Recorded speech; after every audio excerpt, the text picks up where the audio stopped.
Lynn Sr., whom she adored, accidentally crushed someone. She wanted me to pretend to be the culprit and take the blame for her senior. At that moment, the shackles of my heartfelt system shattered, and I was told the mission was complete, allowing me to return to my own world. I agreed to Lynn's request. Under her watchful gaze, I broke through the barrier and plunged from a bridge hundreds of meters high. Later, in a world without me, Lynn became a walking corpse. Chapter 1. At 3 a.m., Lynn called, saying she had been in a car accident. I hurriedly drove to the scene. The moment she saw me, she looked as if she had found a lifeline. Her eyes finally had a glimmer of light, as if I were the most important person to her. If only she wasn't holding another man in her arms. The accident scene was horrific. An old man lay in a pool of blood, already lifeless. Lynn clutched the man in her arms tightly while looking at me pleadingly. Her face, usually proud and noble, was now drained of color. "Rock, if you can save my senior, I'll give you half of my fortune." So, she wanted me to take the blame for her senior, to be the scapegoat. Even though Lynn and I had been married for 2 years, her heart still belonged to her crush, Gary. At that moment, any remaining feelings I had for her vanished completely. It was then that the shackles of my heartfelt system shattered, and the system informed me I could return to my own world. My heart leapt with joy, though I didn't show it. Calmly, I told Lynn that if she wanted to save Gary, it had to be convincing. I suggested that I should crash the car again. She wept with joy, reassuring Gary without a thought for my feelings. I turned and got into the car without looking back at her, revving the engine. Under Lynn's watchful gaze, the car broke through the barrier and arced perfectly from the bridge hundreds of meters high. As the sun rose, the car plummeted. I saw Lynn's smile freeze, turning into a heart-wrenching cry. Goodbye, Lynn. Goodbye forever. Chapter 2. When I was chosen by the system, I had just graduated from college and was on a road trip with my classmates. We had an accident, and I fell into a coma. Growing up in an orphanage, I had finally graduated from college. I thought I was about to start a new chapter in my life, but instead, I almost left this world. While I was in a coma, the system found me. It promised that if I completed the task in the mission world, I could return to the real world and wake up. The task was to win over the female lead, Lynn, and break the shackles of true heart. I was desperate, so I agreed to the system's terms. In the blink of an eye, I entered the mission world. My new identity was also a fresh college graduate, ready to start working. The first time I met Lynn was during a night run. I was passing through a park and saw a man dragging a girl into the shadows while she struggled desperately. As a young man full of hot-blooded energy, I couldn't stand by and do nothing. I fought off the man and saved the girl, who was very beautiful.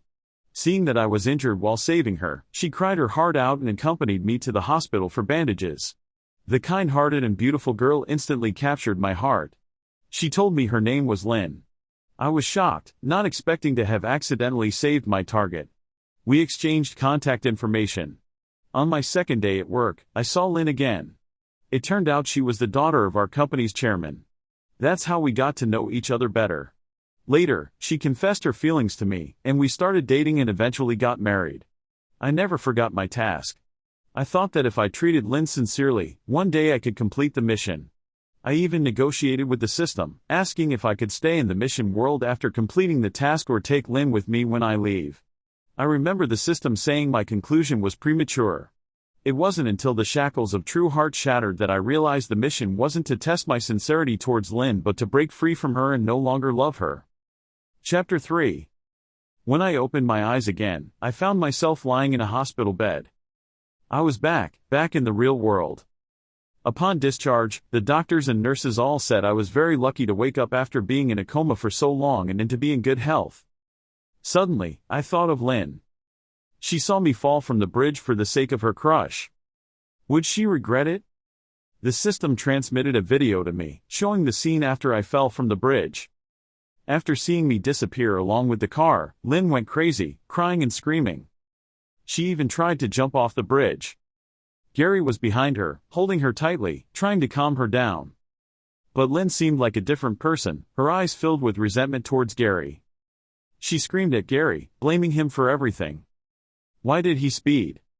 Why did the accident happen? No matter how Gary tried to comfort her, it was useless. As the sky lightened, I could see the bloodshot eyes in Lynn's face. At that moment, I thought she might truly regret it. But wasn't she the one who asked me to take the blame for Gary? What good is regret now? In the past few days, the system kept complaining about its code malfunctioning. I studied computer science in college, so I casually helped fix a few bugs in the system. The system insisted on rewarding me. It granted me permission to live freely in both the mission world and the real world and to view the mission world scenes anytime. Additionally, it rewarded me with $50 million, usable in both worlds. At this moment, I thanked my college and my major. Knowledge indeed can change fate. I thought about seeing what Lynn was doing, and sure enough, a scene appeared before my eyes. It was Lynn.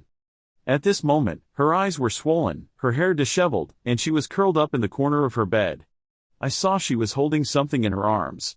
Upon closer inspection, it turned out to be a photo of her and me. Chapter 4. Actually, we did have some sweet and happy times. That photo was taken the day we got together. I remember that day vividly. Lynn had asked me out for dinner at a seaside restaurant. She walked in wearing a red dress, looking like a blazing red rose. I had planned to confess my feelings to her that day, but she beat me to it. She directly asked if I wanted to be her boyfriend. Just like her, straightforward and passionate. Impossible to refuse. I said it would be an honor. Then she kissed me. I held her neck and deepened the kiss. Everyone in the restaurant cheered for us. I still remember her slightly flushed cheeks, so adorable. The waiter at the restaurant even took a picture for us. In the photo, I looked sunny and handsome, holding Lynn's hand tightly. Lynn looked charming and radiant, her face full of happiness. We used to take photos often, and our home was filled with our pictures. There was a photo wall in the living room, covered with snapshots of our moments together. But now, only the photo Lynn holds remains. Our only photo together. All the other photos were destroyed by Lynn. Just because Gary said seeing those photos made him sad. Isn't it ridiculous? Gary, Lynn's senior. Also her crush. I remember coming home from a business trip once and finding that all the photos were gone. I asked Lynn why, and she casually said she wanted to redecorate the house, so she had put the photos at her parents' place. I didn't suspect a thing. Until I saw the chat history between Lynn and Gary. One night, I woke up with a stomachache and got up to find some medicine. I saw Lynn's phone screen still lit. She must have fallen asleep while looking at her phone. I wanted to place the phone on the bedside table and saw the content on the screen. It was Lynn and Gary's chat page. Lynn was humbly pleading with Gary again and again. She said she would never take photos with me again. She said she had thrown away all the photos. She begged him not to ignore her. I saw the photo she sent to Gary. It was all our photos, packed in a cardboard box, carelessly dumped in a corner of the storage room. I could even see in the photos how lovingly I looked at Lynn. How ironic. That night, I smoked all night long. Chapter 5. At that time, we had been married for less than a week. I was certain I loved Lynn. Before seeing the messages she sent to Gary, I thought she loved me just as much. So, I decided to talk to Lynn about it. That was the first time Lynn openly talked to me about Gary. Gary was her crush, but they had never been together, nor had they crossed any boundaries. I asked if she still loved Gary, and she said it was just a youthful crush, that what she felt for me was true love. She explained that Gary was at a class reunion and saw the photos from our home. The next day, she received a message from a friend saying Gary had drunk himself into a stomach hemorrhage. She took down the photos to comfort Gary, to stop him from self-destructing. I stayed silent, and Lynn knew I was genuinely angry. Her demeanor while talking to Gary had been too humble, as if Gary was the one she cherished the most. She repeatedly assured me that she only loved me and that her actions were driven by misplaced compassion. She insisted that she and Gary were just friends. By the end, her eyes were red with tears. Lynn had always been proud. Throughout our time together, no matter how we fought, I was always the one to make up with her. This was the first time she softened. My heart softened as well, and I looked at her with gentler eyes. Lynn then wrapped her arms around my neck and kissed me deeply. She admitted she was wrong and said that I was the one she loved most. I quickly lost myself in her kiss, and we spent a passionate night together, reconciling. I thought that was the end of her and Gary. Little did I know, it wasn't even a pause. Chapter 6. I was deep in thought when the system's voice interrupted. It asked if I wanted to go back and take revenge on the unfaithful pair. I laughed, surprised to find that the system could be so devious. I asked if it would cause it any trouble, and the system chuckled, saying it was in charge and no one could punish it. It mentioned that it had read many romance novels and despised cheaters the most. I laughed and said I'd think about it. I looked back at the mission world. Lynn seemed to have received a phone call and rushed out the door, not caring about her disheveled appearance. She used to spend ages just picking out a bag before going out. I saw her enter the police station. The officer told her they had found the car but not my body, advising her to prepare for the worst. Lynn begged the officers not to give up and to keep searching. She even knelt at their feet, clutching their pants, pleading without any regard for her dignity. I was surprised she would go to such lengths for me. A female officer, unable to watch any longer, helped her up. She told Lynn that given the height I had fallen from, the chances of survival were almost zero. Lynn broke down in tears until she lost her voice. I watched all this with a blank expression. The system asked if I was feeling soft-hearted or regretful. I chuckled and said that belated affection was worth less than grass. I realized that when you don't love someone, seeing them in such pain leaves you unmoved. In the mission world, I was someone who had parents who loved me. I remembered when my mother suddenly had a heart attack. The doctors issued several critical condition notices. My father, who had been devoted to my mother all his life, was devastated and fainted. My brother was on a flight rushing back from abroad. My sister was a sobbing mess. I felt like my heart was being sliced apart, but I couldn't break down. I had to stay strong, handle everything calmly. At that time, Lynn and I had been married for just a year, and she was on a business trip abroad. I called Lynn that day. She didn't answer the first 2 calls, but she finally picked up on the third. Almost in tears, I asked her where she was and to come back quickly. My mother was dying. She promised she would. Chapter 7. My mother had always been very good to Lynn. Whenever Lynn visited, my mother would prepare a table full of dishes she liked. She would often make soup for me to take to Lynn. Once, Lynn casually mentioned that her aunt had knitted a beautiful sweater for her sister, and she was envious. Hearing this, my mother stayed up several nights knitting 2 sweaters for her. From then on, she knitted sweaters and gloves for Lynn every year. Although Lynn liked them, I felt bad for my mother. After all, she was getting older, and her eyesight wasn't as good as it used to be. Every time I told her she didn't need to knit anymore, she would smile and say it was worth it as long as Lynn was happy. Lynn's parents were wealthy but indifferent. They often traveled, leaving Lynn to grow up on her own. When Lynn was sick and hospitalized, my mother worried that I wouldn't take good care of her, so she stayed at the hospital every day. Seeing that Lynn didn't like the hospital food, my mother would prepare meals at home and bring them to the hospital daily. Even the nurses thought my mother was Lynn's biological mother. Despite having such a loving elder, Lynn didn't show up when my mother was critically ill. She had promised to come, but she didn't return to the country or go to the hospital. Fortunately, my mother was saved, and my siblings and I cried in relief. By then, it had been 3 days since I called Lynn. During that time, she had only sent me a few WeChat messages, saying she missed her flight. She didn't come home until after my mother was discharged from the hospital. She brought a bunch of gifts, claiming she had missed her flight and then lost her phone. She had countless excuses for not returning on time. My mother didn't blame her and even comforted her. But I remained cold, feeling she didn't care about my mother. If it were her mother who was critically ill, would she have missed the flight? Seeing my mood, my mother advised me to be more understanding and forgiving toward Lynn. I thought that as long as my mother was okay, it didn't matter. My brother suggested taking our parents on a trip. He wanted to spend time with them while they were still in good health. Before leaving, my mother kept reminding me to get along well with Lynn. To ease my mother's mind, Lynn and I reconciled. Chapter 8. Until later, I found out that her trip abroad wasn't for work, but to celebrate Gary's birthday. It's ridiculous. I remember that was the first time I met Gary. That day, Lynn went to attend a class reunion. By 11 p.m., Lynn hadn't returned home, and her phone was switched off.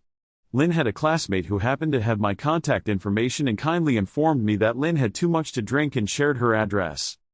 When I arrived, everyone had already dispersed. There was only one man with frameless glasses left. Lynn was leaning on his shoulder, squinting her eyes as if she was asleep. Perhaps it was a man's intuition, but at a glance, I confirmed that the man was Gary. Sure enough, he didn't hesitate to introduce himself and said he was Gary. In an instant, he paused and then said he was Lynn's friend. I politely nodded, took Lynn from him. He reminded me that Lynn wasn't feeling well due to excessive drinking and asked me to take good care of her, reminding me to make her a sobering soup when she wakes up. He had an attitude as if he was Lynn's husband. I already had a negative impression of him, so I told him that I can take care of my own wife. He didn't say anything else, just followed me out. After struggling to get Lynn into the car, I saw Gary looking at me with a smirk. He didn't resemble the charming gentleman that Lynn described. He stood outside the bar, smoking, with a hint of arrogance. He said he admired me. Confused, I looked at him. Only then did he casually speak, "Rock, Lynn is your wife, but can you guarantee that the person she loves in her heart is you?" Before I could respond, he continued, "How is your mother's health?" Last time, Lynn didn't go back to take care of her because she wanted to celebrate my birthday. You must have been upset, right? Although you two are married, with just one word from me, she would divorce you. Do you believe it? You're nothing but a coward. His eyes were filled with disdain and contempt as he looked at me. I think there must be some misunderstanding on his part. I love Lynn, but I'm not a pushover. I'm not made of dough. Gary's words were sharp and cruel, but they sent shivers down my spine. So, she didn't go on a business trip after all. Gary's birthday is more important to her than me and my family every year. Almost instinctively, I threw a punch straight at Gary. He was defenseless and fell to the ground. I almost vented all my frustration, relentlessly beating him. Blow after blow, Gary struggled, but how could a weakling like him defeat me? He insulted me, each word more hurtful than the last. In the end, he begged me to stop hitting him. Finally, the bar security separated us. I spat at him and drove away. After settling Lynn, it was already late at night. I was already running a fever, and the ordeal made me dizzy. I took some medicine and went to sleep in the guest room. But I didn't expect to be abruptly awakened by a bucket of cold water. Chapter 9. The piercing cold water soaked me through, leaving me completely awake. I wiped the water off my face and opened my eyes, only to be met with Lynn's furious expression. I couldn't hold back any longer and, along with my anger from the previous night, I shouted, "What's gotten into you?" She froze for a moment, then looked at me as if she saw through me. "Rock, you're the one who's sick. Who gave you the right to hit Gary? Who gave you the right to humiliate him? Your usual humility and politeness, are they all just an act? What are you trying to prove by picking a fight with me? Who gave you the right to bully him?" Bully Gary? It was clearly him provoking me. Ignoring the fact that I was drenched, I stood up abruptly, facing Lynn. She flinched but continued to be defiant. "What, you want to hit me again now? Didn't you have enough last night? Is hitting me what you resort to? You're no different from a thug who solves problems with violence." To defend Gary, she could say anything. "Where were you when my mother was critically ill?" I asked her with just one question, and Lynn fell silent. I couldn't hold back any longer and questioned her why Gary's birthday was so important, as if he wouldn't have another chance to celebrate. My mother loved her so much, how could she be so heartless? Lynn hesitated and then admitted that she was indeed in the wrong that time. But she didn't do it on purpose. She confessed that she went abroad to celebrate Gary's birthday, but she missed the flight because she drank too much and her alarm didn't go off. She lost her phone on the way to the airport. "You drank too much, and Gary too? Your alarm didn't go off, and his alarm didn't go off either? You think I'm a fool, don't you? You think I'm brainless?" I became angrier and angrier as I spoke, and my voice grew louder. "I believe you didn't do it on purpose, but it's obvious that Gary did. Can't you see that?" Lynn continued to defend herself, saying that Gary was even more anxious than her and drove her to the airport, scratching his car in the process. I couldn't help but laugh. At a time like this, she was still defending Gary. If he's so kind-hearted, if he has good character, then why did he tell me that you went abroad for him, that you would divorce me for him? Lynn said that Gary is a simple person, a kind-hearted person. I laughed. If Gary is so simple, would he intentionally stir up trouble and then quickly cry foul after I hit him? She said that I was overthinking it, and she even played the voice message Gary sent her for me to listen to. In the voice message, Gary's voice was somewhat hoarse, tinged with a hint of guilt. "Lynn, yesterday when Rock came to pick you up, he didn't look well. I was worried that he would misunderstand you because of me, so I wanted to explain to him. But he misunderstood anyway. Did he do anything to you? When you wake up, remember to let me know. I'm really worried about you. He was particularly agitated yesterday, and I was afraid he might lay hands on you. Are you okay? The use of the word also was quite clever. Lynn said that she tried to video call Gary, but he answered while covering his face. Gary clearly didn't intend to tell her about this incident, she discovered it on her own. I truly felt that Lynn's mind was filled with water. How could she not understand such obvious two-faced behavior? Chapter 10. That day, we went from arguing to finally falling into silence. Lynn thought I was unreasonable. I thought she was an idiot, trying to treat me like one too. That was the first time I decided to break up with Lynn for good. After leaving home that day, I drove around aimlessly. I didn't want to continue anymore. I asked the system if I could stop the mission, even if it meant being in a coma for the rest of my life. I didn't want to endure this frustration anymore.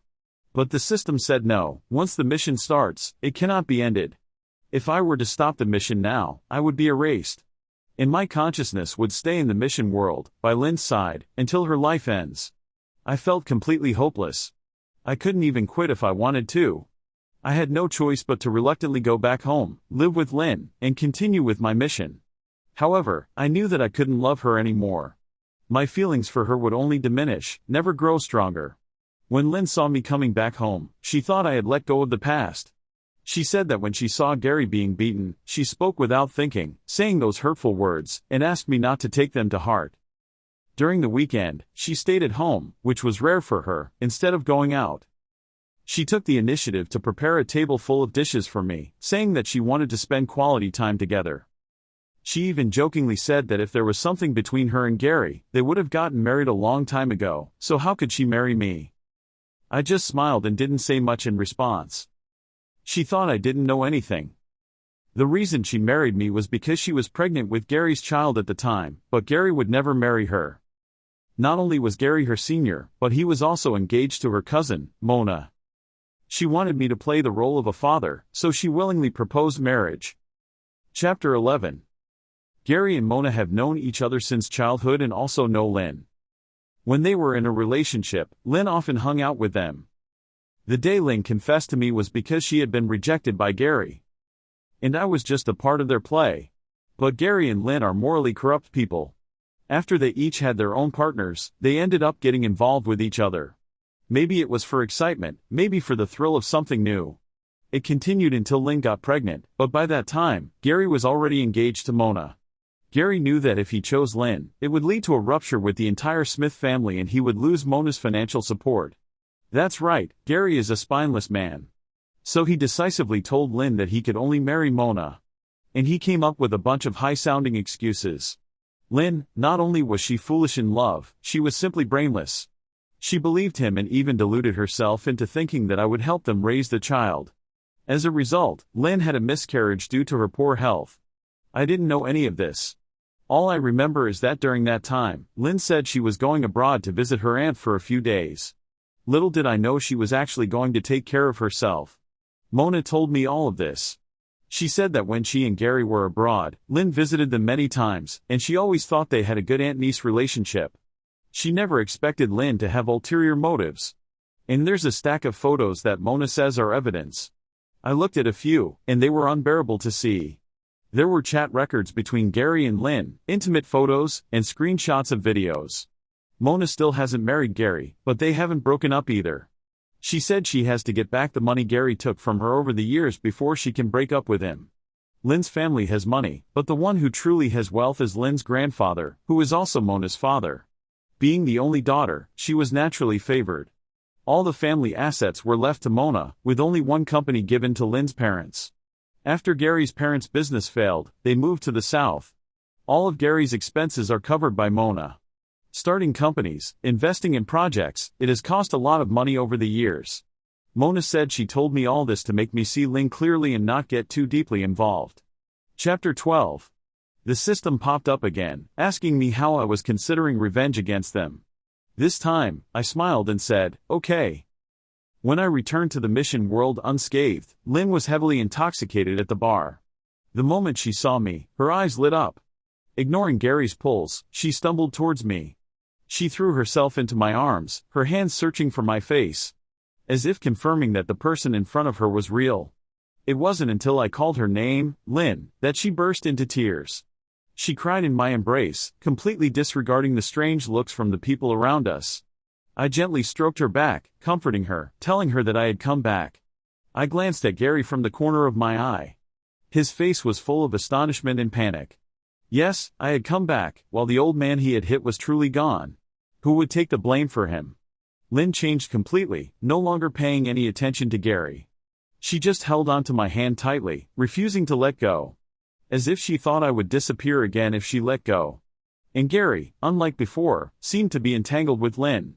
He told her that he realized she was the person he loved the most and couldn't marry another woman. He had broken up with Mona. Mona had long cut off contact with Lynn. Lynn was unaware that Mona and Gary had broken up because she finally retrieved all the money she had given to Gary. Now that Gary saw me back, he must be internally panicked. Judging from Lynn's state after I disappeared, it was clear that she had fallen in love with me. If I had died like that, he would have eventually succeeded in winning Lynn over. But I had come back, and now everything was uncertain. Lynn took me to the hospital, insisting on a thorough examination to ensure I wasn't injured before she could feel relieved. Once we got home, she took care of me meticulously and her attitude towards me became much gentler than before. I even thought, if Lynn had treated me like this from the beginning, we would definitely be a loving couple. Chapter 13. That day, Lynn hesitantly mentioned that Gary wanted to come to our house to apologize to me. I didn't object. I also wanted to hear what nonsense Gary could come up with. Gary arrived at my house carrying bags of gifts. I couldn't help but smile when I saw that there was a gaming console inside, the one I had bought for Lynn. Little did I expect that she had given it to Gary, and even more unexpectedly, Gary had returned it to me. What goes around comes around. Gary said it was all his fault, that he shouldn't have agreed to Lynn's plan of having me impersonate the culprit. He expressed deep regret and self-blame. He claimed that he was devastated when he saw me fall off the bridge, and he couldn't eat or sleep properly these days. He prayed for me every day, hoping for my safe return. By the end of his apology, his eyes were teary, and his expression was sincere. I mentally went through all the sad movies I had watched to hold back my laughter. Gary, he should consider becoming an actor. If it weren't for the system granting me permission, I might have actually believed him a little. Unfortunately, I saw through it. After I fell off the bridge, Lynn cried every day, her tears washing her face. She had even attempted to jump off the bridge to be with me, but someone stopped her. As for Gary, he spent his days drinking with friends, mocking me as a doomed soul. He even planned to sell my house and buy a new one. Lynn gradually started to recover from her sorrow, and Gary was always by her side. The day before I came back, they even slept together. On my bed, the one I had bought. So, when Lynn saw me, she cried tears of excitement, while inside, I felt nothing but calm. Chapter 14. The elderly man who was killed by Gary had no family, and the police couldn't find any relatives. Lynn bribed a stranger to provide false testimony. She also paid a hefty sum to have the surveillance footage replaced, making it appear as if the elderly man had run a red light. But I won't let Gary off so easily. I pretended to agree with Gary, saying that since the incident was in the past, we shouldn't bring it up again. Though Gary was suspicious, seeing that I didn't take any further action, he let it go. Gary's company couldn't survive after Mona withdrew her investment. Lynn arranged for Gary to join her family's company, Smith Group, where I work. He became a director, on the same level as me. It's truly laughable. I struggled for years to become a director, and Gary just waltzes in and becomes one. I said I needed to focus on my health and quit my job. After all, the system rewarded me with $50 million, and the system promised to help me. I acquired the rival company of Smith Group. Smith Group used to be a promising company. But ever since Lynn's parents handed it over to her, it has been on a downward spiral. Lynn's attention is all on Gary. She doesn't properly manage the company. Her parents certainly didn't anticipate that the legacy they worked so hard for would be on the verge of collapse. I hired professional managers, and apart from making final decisions, I don't personally get involved in other matters.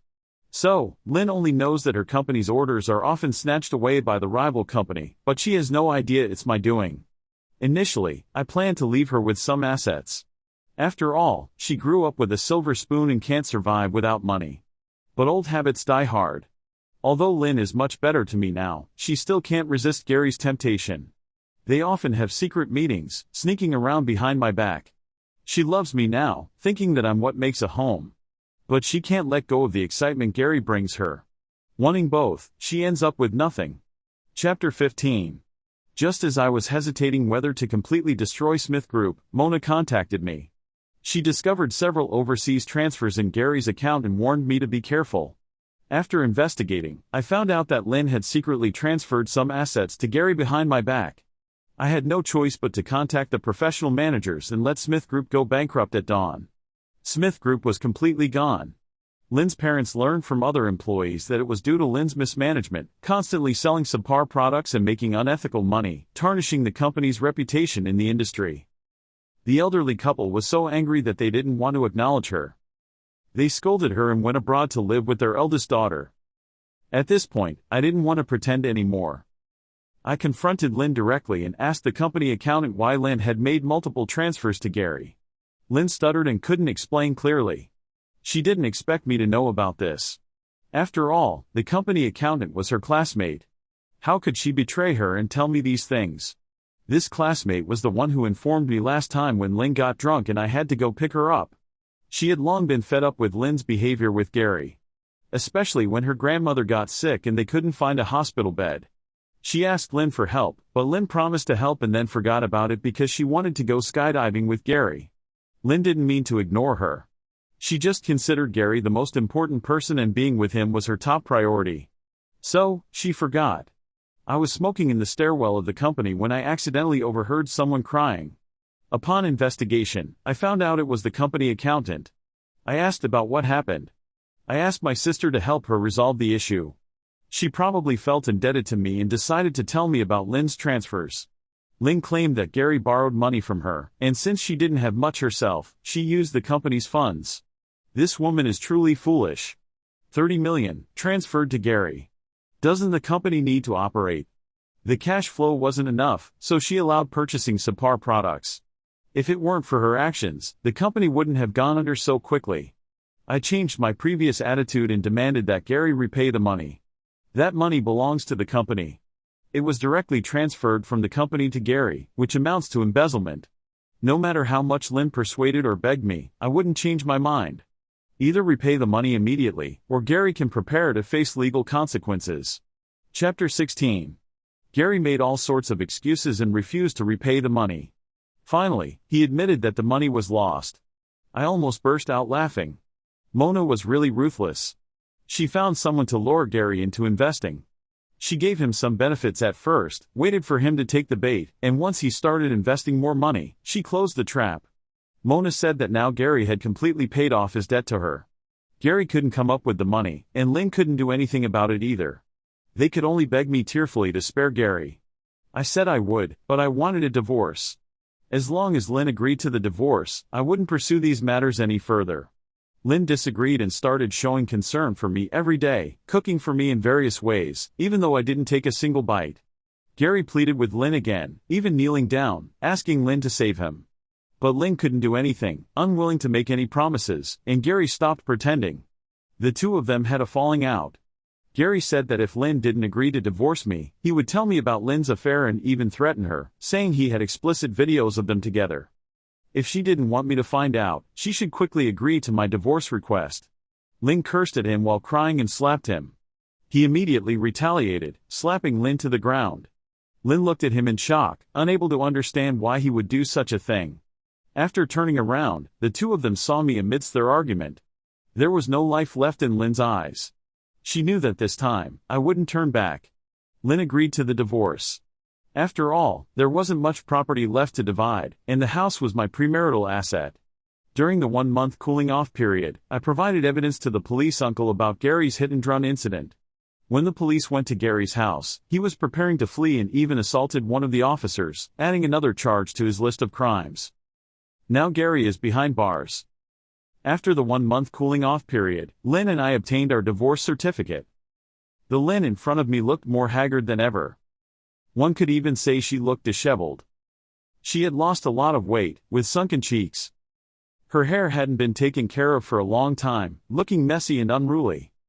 No makeup, pale complexion, devoid of any vitality. She looked withered all over. As we walked out of the Civil Affairs Bureau, Lynn appeared lost. She tried to hold my hand, but I avoided it. Tears filled her eyes as she whispered if I could hug her one more time. I was about to refuse. Then, a tall, well-groomed girl held onto my arm and smiled, saying, "No, you can't. Rock is my boyfriend now, and he can't have any intimate contact with other people." After saying that, she pulled me away.